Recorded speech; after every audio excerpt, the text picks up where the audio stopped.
The effects of climate change are being felt globally already, particularly for the African continent. This would mean increase of average temperature with more extreme events that will be experienced across the whole continent.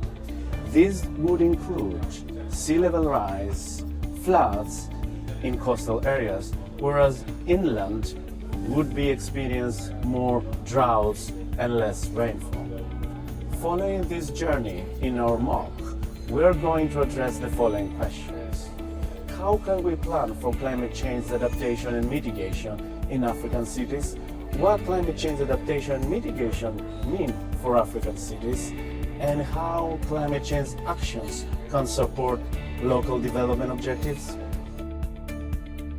First, we introduce climate change and its connections to urbanization. Second, we discuss in the context of African cities the drivers of urban climate risk and vulnerability.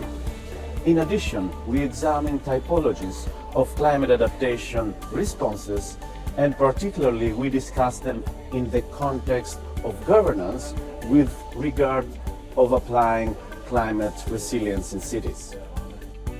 Together with different experts on climate change and partner organizations from around the world, we will answer the key questions on how to plan for climate change in African cities. We also introduce approaches for assessing climate vulnerabilities and tools for facilitating participation of stakeholders in setting priorities for climate change actions.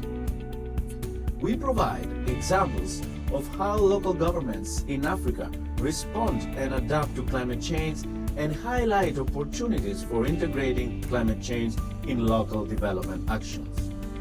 As climate change is widely recognized as one of the most important global challenges that humankind is facing, we hope to equip you with the right tools and skills on how to plan for climate change planning in cities, from identifying climate change impacts to prioritizing climate change actions to adapt and reduce these impacts.